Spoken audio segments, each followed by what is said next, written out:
S6086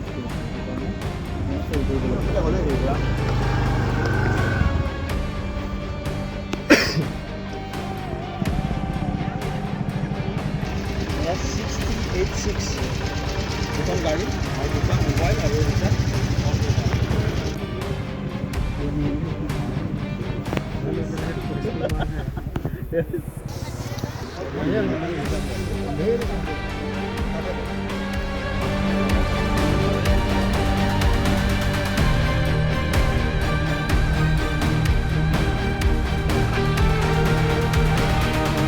আমি লখিমপুৰ আৰক্ষী প্ৰশাসন পুলিচ প্ৰশাসন আৰু নাওবৈচা আৰক্ষী প্ৰশাসনক আমি বৃহৎ সফলতাৰ কাৰণে আমি অসম জাতীয় যুৱ ছাত্ৰ পৰিষদ নাওবৈচা আঞ্চলিক সমিতিৰ তৰফৰ পৰা আৰক্ষী প্ৰশাসনক ধন্যবাদ জ্ঞাপন কৰিছোঁ।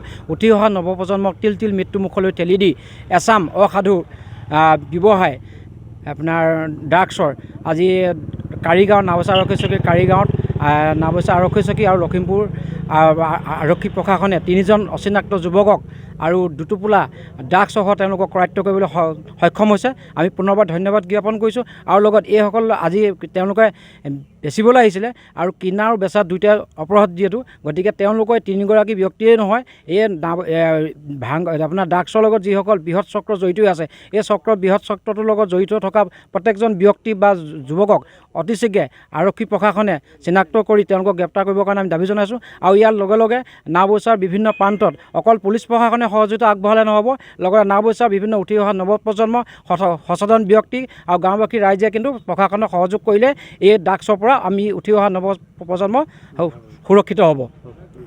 আমি পোনপ্ৰথমতে লখিমপুৰ জিলাৰ আৰক্ষীসকলক ধন্যবাদ জ্ঞাপন কৰিছোঁ। তেখেতলোকে আজি খুব সুন্দৰকৈ আমাৰ নাওবৈচা অঞ্চলত 3গৰাকী যি ড্ৰাগছৰ লগত জড়িত ব্যৱসায়ী, তেওঁলোক 3জনক 2টা পেকেটৰ হৈছে, তেওঁলোকক ইয়াতে ধৰিবলৈ সক্ষম হৈছে। আৰু ইয়াৰ পূৰ্বেও তেওঁলোকে প্ৰায় 21 কেজি ওজনৰ ভাং জব্দ কৰা আমি দেখিবলৈ পাইছোঁ। আমাৰ নাওবৈচা অঞ্চলটোত আচলতে ড্ৰাগছকে ধৰি বিভিন্ন ধৰণৰ নিচাযুক্ত যি সামগ্ৰীয়ে গ্ৰাস কৰিবলৈ লৈছে নৱপ্ৰজন্মক, তেওঁলোকক আমাৰ নৱপ্ৰজন্মক সুৰক্ষা দিয়াৰ ক্ষেত্ৰত লখিমপুৰ আৰক্ষীসকলে যি ব্যৱস্থা গ্ৰহণ কৰিছে, আমি তেওঁলোকক ধন্যবাদ জ্ঞাপন কৰিছোঁ। আৰু ইয়াৰ লগতে আমি যিসকল এই নিচাযুক্ত দ্ৰব্যৰ লগত জড়িত ব্যৱসায়ী আছে, তেওঁলোকক সকীয়াই দিব বিচাৰিছোঁ, তেওঁলোকে যাতে আমাৰ এই অঞ্চলটোত এনেধৰণৰ কাৰ্যৰ পৰা বিৰত থাকে। অন্যথা কিন্তু আমি এই কাৰ্যৰ লগত জড়িত হৈ থকা ব্যক্তিসকলক চিনাক্ত কৰি আমি তাৰ বিহিত ব্যৱস্থা গ্ৰহণ কৰিবলৈ বাধ্য হ'ম।